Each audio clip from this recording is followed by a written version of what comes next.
Bonjour et bienvenue sur le podcast One Thing in a French Day. Aujourd'hui, mardi 23 avril 2019, cet épisode, le numéro 1646, s'intitule « Armand, étudiant spécialisé en économie circulaire », deuxième partie.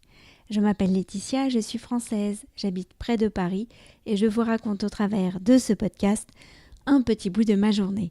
Le texte de ce podcast est disponible en vous abonnant à la newsletter sur www.onethinginafrenchday.com. Armand, étudiant spécialisé en économie circulaire, deuxième partie. Aujourd'hui, deuxième partie de la rencontre avec Armand. Armand nous a parlé de ses études dans l'épisode diffusé jeudi. Dans celui-ci, il partage avec nous l'itinéraire de sa balade préférée à Paris et ses lectures du moment. Est-ce que tu as l'occasion de faire des balades à Paris ? Est-ce qu'il y a des endroits que tu aimes particulièrement ? J'aime beaucoup marcher. C'est un moyen que j'ai trouvé pour marcher en groupe ou tout seul. Et quand c'est tout seul, ça m'aide vraiment à juste laisser tout décanter. J'essaye d'en faire 1 ou 2 par semaine, de sentir en fait que toutes les réflexions, tout ce que j'ai appris dans la semaine se posent tranquillement. Et la marche que je fais le plus, c'est je pars de la Motte Piquet, je vais jusqu'au quai et je fais les quais de la Motte Piquet jusqu'à Bastille. Parce que ça permet de passer par l'île de la Cité et c'est vraiment l'endroit que j'aime le plus à Paris. C'est ça, c'est le vieux Paris de l'île de la Cité et les quais. Généralement, je fais ça en fin d'après-midi, début de soirée, quand le soleil se couche. Et j'aime particulièrement le reflet sur l'eau de toutes les péniches. Et voilà, ça c'est la marche que je fais le plus souvent, tout seul ou avec des amis. Et l'île de la Cité, ça c'est vraiment, c'est mon quartier préféré, de loin. Et tu marches sur quel côté de la Seine ? Rive droite, rive gauche ? J'alterne en fait. Ça dépend des.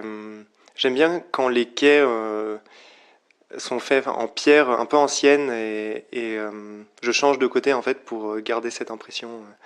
Ça dépend en fait des fois. Un peu comme un voyage dans le temps ? Oui, c'est ça. J'ai vraiment l'impression en fait que c'est l'image du vieux Paris avec tout ce qu'on peut y rattacher de Cité des Lumières, romantisme, etc.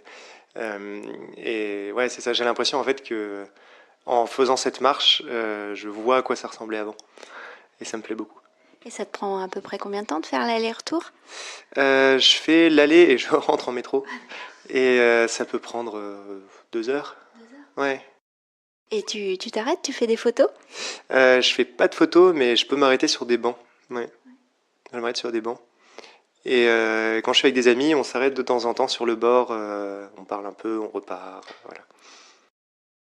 La conversation avec Armand a ensuite dévié sur les livres. Je lui ai demandé quel était le dernier livre qu'il avait lu. En fait, je pense tout de suite donc pas au dernier livre que j'ai lu, mais à celui que je suis en train de lire, qui est écrit par une autrice nigériane qui s'appelle, alors j'ai pas envie d'écorcher son nom, mais Chimamanda Ngozi Adichie, qui est nigériane du coup, et le livre s'appelle Americana, et c'est une sorte d'autobiographie fictive à travers un personnage qui n'est pas vraiment elle, mais qui vit des expériences à peu près similaires.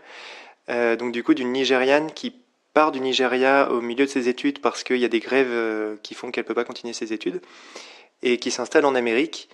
Et c'est toute l'histoire de son adaptation.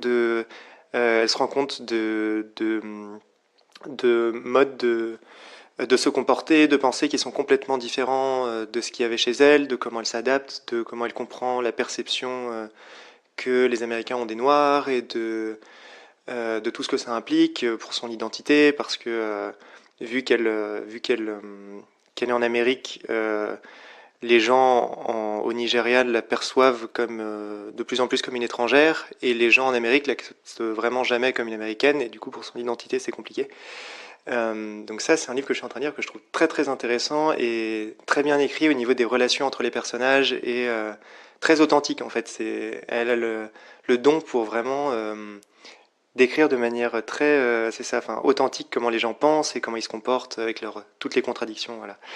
Donc ça, c'est lui que je suis en train de lire. Et le dernier que j'ai fini, c'était Le monde d'hier de Zweig, Stefan Zweig.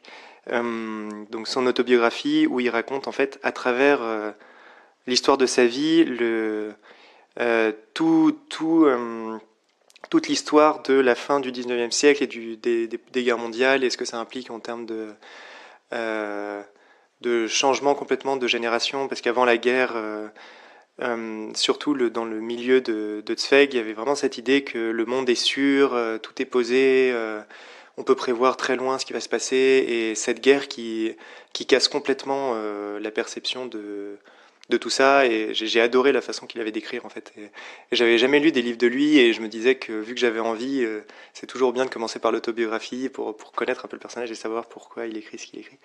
Et voilà, c'est ça. Bah écoute, merci beaucoup Armand. Bah merci, ça m'a fait très plaisir. Super. Un grand merci à Armand. One Thing in a French Day, c'est fini pour aujourd'hui.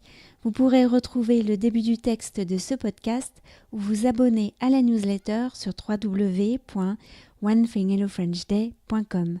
Si vous avez envie de m'envoyer un message, voici mon adresse email frenchday@gmail.com. À demain!